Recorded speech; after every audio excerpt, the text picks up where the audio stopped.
Friends, welcome है आपका अपने YouTube चैनल ब्रिलियंट शिक्षा बाय अनीता चंद्रा में। तो दोस्तों, आज की वीडियो में हम लोग बात करने वाले हैं क्लास 10 का चैप्टर नंबर 4 कार्बन और उसके यौगिक। तो चलिए, इससे पहले हम लोग वीडियो को स्टार्ट करें। हम लोग सबसे पहले बात करेंगे कार्बन। देखिए, कार्बन जो है, अगर बात करेंगे तो कार्बन का एटॉमिक नंबर दैट इज 6। जो कार्बन है, अगर आप लोग पीरियोडिक टेबल हम लोगों ने लास्ट चैप्टर में पढ़ा था, तो उसमें हमने बात की थी कि कार्बन का जो एटॉमिक नंबर है 6। तो अगर इसकी इलेक्ट्रॉनिक कॉन्फ़िगरेशन की बात करेंगे तो इलेक्ट्रॉनिक कॉन्फ़िगरेशन है 2 और 4। तो इसका मतलब क्या हुआ, इसके लास्ट शेल में जो इलेक्ट्रॉन्स है वो आ रहे हैं 4।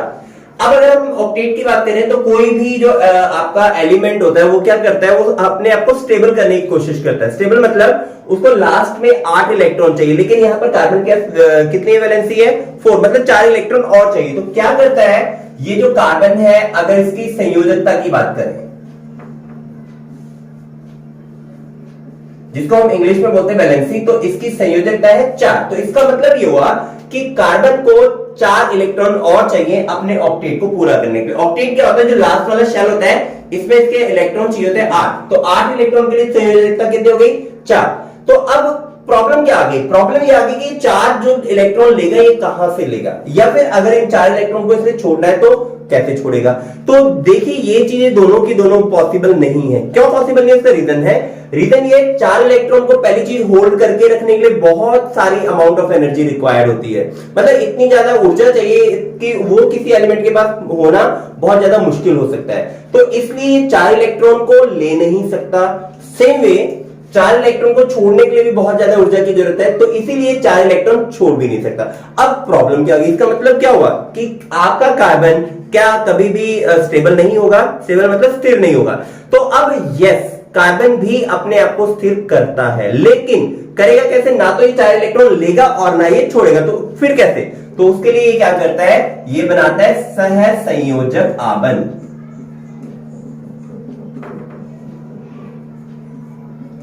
अब क्वेश्चन ये है, ये सहसंयोजक आबंध होता क्या है।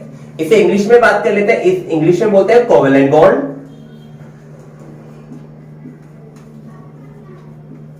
तो देखिए, जब कभी भी कोई एक एलिमेंट, मतलब कोई भी तत्व क्या करता है, अपने एलिमेंट्स को किसी को देके या किसी को लेके ना, उसको शेयर कर लेता है। तो शेयर करने को हम बोलते हैं सहसंयोजक आबंध। तो अब ये सहसंयोजक आबंध है क्या, इसमें आपका जो कार्बन है, कार्बन किसी भी एलिमेंट के साथ 4, फॉर एग्जांपल अभी हम लोग हाइड्रोजन की बात कर लेते हैं। अब हाइड्रोजन क्या है, हाइड्रोजन की वैलेंसी है 1। हाइड्रोजन के ऊपर जो है चार्ज क्या आता है, +1 आता है। +1 का मतलब क्या हुआ, हाइड्रोजन को 1 इलेक्ट्रॉन चाहिए और इधर कार्बन को भी 4 इलेक्ट्रॉन चाहिए। तो क्या करेगा, हाइड्रोजन 1-1 इलेक्ट्रॉन शेयर कर लेगा हाइड्रोजन के साथ। तो इसका मतलब जो ये आपका फॉर्मूला बन जाएगा CH4। तो इसका नाम हम बाद में देखेंगे, नाम इसका वैसे तो मीथेन है, बट यहां पर हुआ क्या, हाइड्रोजन ने भी अपना इलेक्ट्रॉन शेयर कर लिया और कार्बन ने भी अपना इलेक्ट्रॉन शेयर कर लिया। तो यहां पर जो कार्बन ने अपने आप को कार्बन ने स्टेबल कर लिया, किस तरह से, सहसंयोजक आबंध के साथ। तो चलिए देखिए, अब हमारे पास बहुत सारे एलिमेंट्स हैं, 1 से लेके 114 तक एलिमेंट हमारे पास है। तो हमारे सिलेबस में ये कार्बन वाला चैप्टर ही क्यों है, मतलब इसका मतलब ये हुआ कि कार्बन जो आपका है बहुत ज्यादा स्पेशल एक एलिमेंट है। इसी स्पेशल होने की वजह से हम लोग कार्बन को एक स्पेशली अलग से स्टडी करते हैं। तो सबसे पहले हम लोग बात करेंगे हाइड्रोकार्बन्स की। हाइड्रोकार्बन्स क्या है, तो देखिए, जो भी आपके कंपाउंड है, इंग्लिश में भी इसे हाइड्रोकार्बन भी ही बोलते हैं और हिंदी में भी हम लोग हाइड्रोकार्बन बोलते हैं। तो बेटा, हाइड्रोकार्बन क्या है, नाम जो है वो 2 चीजों से मिलकर बना है, एक हाइड्रोजन और एक कार्बन, मतलब हाइड्रोकार्बन। तो हाइड्रोजन प्लस कार्बन, इसका मतलब ये हुआ जो भी कंपाउंड आपके हाइड्रोजन और कार्बन को मिला करके बने होंगे या उनसे मिलकर बने होंगे, उसे हम बोलते हैं हाइड्रोकार्बन। अब यहां पर जो कार्बन आपका है, वेरी वेरी इंपॉर्टेंट, जितने भी आपके लिविंग ऑर्गेनिज्म है। अब लिविंग मतलब सजीव प्राणी है, चाहे वो हम लोग इंसान हो, चाहे पेड़ पौधे हो या जीव जंतु हो, कोई भी अगर ऑर्गेनिज्म लिविंग है, मतलब सजीव वस्तु है, तो उनके अंदर कार्बन के अंश जो है पाए जाते हैं। तो एक तो ये कारण हो गया कि कार्बन हमारे लिए बहुत ज्यादा स्पेशल है, हमें कार्बन की स्टडी करनी है।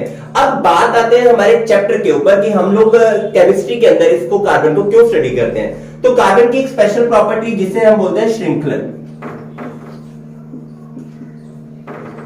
और इंग्लिश में इसे बोलते हैं कैटिनेशन। अब कैटिनेशन क्या है, catenation is a property of carbon जिसकी वजह से ये अपने साथ ही जुड़ जुड़ के बहुत लंबी चेन का जो है बना सकते हैं। जैसे carbon carbon carbon carbon carbon, ये जहां तक मर्जी चाहे वहां पर लंबी चेन बना सकता है। उसमें आप लोग बाद में पढ़ेंगे कि इसमें डबल बॉन्ड भी आ जाता है, ट्रिपल बॉन्ड भी आ जाता है, सिंगल बॉन्ड भी आ जाता है। तो ये एक स्पेशल प्रॉपर्टी है, एक खास विशेषता है किसकी, कार्बन की, कि ये अपने ही अणु के साथ जुड़ के एक लंबी सीधी और मुड़ी हुई किसी भी तरह की चेन जो है बना सकते हैं। अब क्वेश्चन क्या है, देखिए आपको आने इस बार एमसीक्यू, जो इस बार आपके नवंबर में एग्जाम होने हैं उसमें आपके पास आएंगे एमसीक्यू। तो एमसीक्यू में एक क्वेश्चन ये इसका इंपॉर्टेंट बन जाता है कि श्रृंखलन से आप क्या समझते हैं। तो वहां पे बहुत सारे ऑप्शन आएंगे तो आपने समझ लेना है कि श्रृंखलन क्या है। श्रृंखलन है कार्बन की एक वो विशेषता जिसमें कार्बन अपने ही एटम के साथ जुड़ जुड़ के एक लंबी चेन बना लेता है। अगली बात करेंगे कार्बन की खासियत की, वो है इसका टेट्रावैलेंट होना।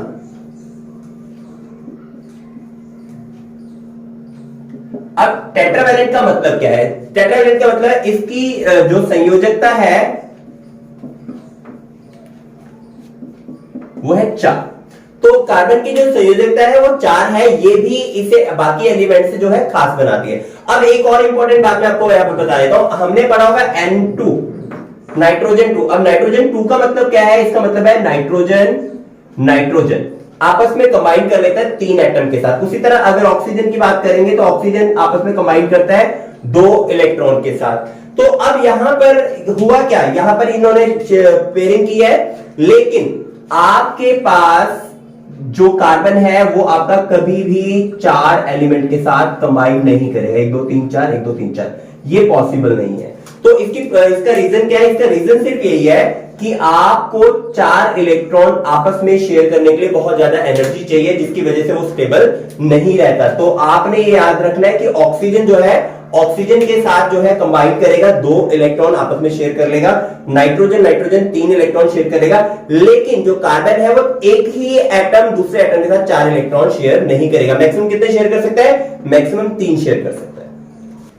तो चलिए अब बात करेंगे हम कार्बन के अपरूप के बारे में। देखिए अपरूप को हम लोग इंग्लिश में बोलते हैं एलोट्रॉप। तो एलोट्रॉप बेसिकली समझ लेते हैं अपरूप का मतलब क्या होता है। देखिए हम लोग ऐसे समझ लेते हैं, जैसे मान लीजिए मेरे पास एक मार्कर है, ये मार्कर बना है प्लास्टिक से, ऐसी मैं इसी सेम प्लास्टिक से मैं 2-3 चीजें और चीज बना देता हूं, तो होगा क्या, होगी तो सेम प्लास्टिक, लेकिन एक मार्कर बना दिया, एक मैंने चेयर बना दी, एक मैंने कुर्सी बना दी, एक मैंने टेबल बना दिया। तो सेम प्लास्टिक से बने तो एक चीज से बनी 3-4 अलग अलग वैरायटी हैं। तो इसी तरह अपरूप का मतलब क्या है, जो आपके पास एक ही चीज से बनी 2-3 चीजें अलग अलग मिल जाती हैं तो उसको आप बोलते हैं अपरूप। इसे इंग्लिश में हम बोलते हैं एलोट्रॉप्स। अब एलोट्रॉप्स तो उम्मीद करता हूं आप लोगों को समझ में आ गया होगा। अब जो कार्बन है, कार्बन के भी हमारे पास बहुत सारे अपरूप है। सबसे पहले हम बात करेंगे डायमंड की, जिसे हिंदी में हम बोलते हैं हीरा। तो देखिए वैसे तो जो आपके पास कार्बन है वो क्या है, आपके पास एक नॉन मेटल है, और नॉन मेटल की हम लोगों ने विशेषताएं पढ़ी थी कि जो नॉन मेटल होते हैं, मतलब जो अधातु होती है, बहुत ज्यादा सॉफ्ट होती है, वो आसानी से टूट जाती है, हमेशा ब्रिटल होती है। लेकिन जो डायमंड है वो एक सबसे कठोर, माना जाता है कि दुनिया के सबसे कठोर धातु है। अब क्वेश्चन ये है कि ये इतना कठोर क्यों है और इसका जो स्ट्रक्चर है वो क्या है। तो देखिए आपका जो एक कार्बन एटम, जो एक हीरा रहेगा, वो इस तरह से ये इसका हीरे का स्ट्रक्चर रहेगा। आप लोग इसे जोड़ सकते हैं यहां से। तो इसमें कार्बन के जो एटम्स है वो कितने एटम्स हैं, काउंट कर लेते हैं, 1 2 3 एंड 4। इसको थोड़ा इधर ले आते हैं। और इसके बाद अगर हम लोग एंगल की बात करेंगे, एक कार्बन जो दूसरे कार्बन से जुड़ा हुआ है उसके बीच का एंगल आपका 190 डिग्री 28 मिनट्स। तो लगभग इतना एंगल, एक दो कार्बन जो आपके जुड़े हैं उनके बीच में जो एंगल होता है, और इसी एंगल की वजह से, इसी स्ट्रक्चर की वजह से जो हीरा होता है वो सबसे ज्यादा कठोर होता है, सबसे ज्यादा स्ट्रांग होता है। इसको हम लोग, आप लोग पहले के टाइम में क्या होता था, जो आप लोगों के ग्लास वगैरह थे, ग्लास कटिंग में हम लोग यूज करते थे। बाकी हीरे आप लोगों को पता है, हमारे घर में जो हमारी महिलाएं होती है, थोड़े रिच लोग होते हैं, वो अपने कोई डायमंड नेकलेस बनाने के लिए, कोई डायमंड ईयरिंग बनाने के लिए, कोई डायमंड की नोज, कोई डायमंड की रिंग, तो इतनी सारी चीजों में हम लोग ज्वेलरी में इसको यूज करते हैं। तो ये तो होगी बात डायमंड के बारे में। तो अगला एलोट्रॉप, मतलब अगले अपरूप के बारे में बात करेंगे, वो है ग्रेफाइट। तो पहले हम लोग देख लेते हैं हमें ग्रेफाइट मिलता कहां है और कैसे मिलता है। तो देखिए सबसे कॉमन ये आपका कंपाउंड रहेगा, ये आप लोग देखेंगे जब हम लोग छोटे बचपन से हम लोग लिखना शुरू करते हैं तो हमारी पेंसिल वगैरह से हम लोग लिखते हैं। तो पेंसिल में जो लिखते हैं, जो आगे निब होती है, जो नोक जिसकी बोलते हैं, जिसकी वजह से लिखा जाता है, वो आपका ग्रेफाइट से बना होता है। तो देखिए जो आपका हीरा था वो बहुत ज्यादा स्ट्रॉन्ग था, उसके मुकाबले जो ग्रेफाइट है वो बहुत ज्यादा सॉफ्ट है, इतना सॉफ्ट है कि आप आराम से उसको ब्रेक कर सकते हैं, आराम से तोड़ सकते हैं। तो ग्रेफाइट का जो स्ट्रक्चर देखेंगे, इसमें 1 2 3 4 5 6, तो टोटल कितने कार्बन आपके पास? 6 कार्बन इसमें जो है अटैच है। दूसरी चीज, अब ये इतना सॉफ्ट क्यों है और हीरा इतना हार्ड क्यों है? ये दोनों बेसिकली है, दोनों के स्ट्रक्चर की वजह से है। इनके स्ट्रक्चर ऐसा है, इस स्ट्रक्चर की वजह से ये सॉफ्ट है, और हीरे का जो स्ट्रक्चर था वो ऐसा था कि उसका 109.28 मिनट, उसकी वजह से वो इतना स्ट्रॉन्ग था। अब बात करते हैं ग्रेफाइट के यूजेस कहां कहां पर है। तो देखिए ग्रेफाइट के यूजेस जो हमारी पेंसिल वगैरह है उसमें हम लोग यूज करते हैं। जो हमारी लुब्रिकेंट्स वगैरह, देखिए बड़ी बड़ी जो रेलगाड़ियां वगैरह होती है, जो बड़ी बड़ी इंडस्ट्रीज होती है, उसमें क्या होता है, हमें लुब्रिकेंट का यूज करना होता है। उस लुब्रिकेंट में हम लोग किसका यूज करते हैं? ग्रेफाइट का यूज करते हैं। तो चलिए अब अगले अप्रूव के बारे में बात करेंगे। अगला अप्रूव है आपका बकमिंस्टर फ्लोरीन, और इसको फ्लोरीन के नाम से भी जानते हैं। तो आप लोग देख सकते हैं यहाँ पर, ये जो आपकी फुटबॉल है, ये जो स्ट्रक्चर है, इसमें टोटल जो कार्बन एटम है वो आपके पास है 60 कार्बन एटम। अगर आप काउंट करना चाहोगे तो काउंट कर सकते हैं। देखिए ये जो पिक्चर्स आपके पास लगी हुई है, तो इसमें आपके पास 60 कार्बन बने हैं, और इसका जो स्ट्रक्चर है वो आपके कुछ कुछ फुटबॉल की तरह इसका स्ट्रक्चर रहता है। तो ये थे हमारे पास एलोट्रॉप्स ऑफ कार्बन। तो दोस्तों ये थे हमारे पास कार्बन की बेसिक प्रॉपर्टीज हमारी क्या है, किन वजह से हम लोगों ने कार्बन जो है स्टडी करना स्टार्ट किया है। नेक्स्ट वीडियो में हम लोग बात करेंगे नॉमेनक्लेचर की, जो कि बहुत ज्यादा इंपॉर्टेंट है। अगर आप साइंस अगले मतलब +1 +2 में साइंस रखना चाहते हैं, तो ये जो ऑर्गेनिक केमिस्ट्री है, ये जो चैप्टर है आपका ऑर्गेनिक केमिस्ट्री का चैप्टर है, और ये आपके बहुत ज्यादा काम आने वाला है। तो इसलिए बोल रहा हूं आप लोगों को, चैनल पर बने रहिए, लाइक शेयर और सब्सक्राइब जरूर कर दीजिए। Thank you very much.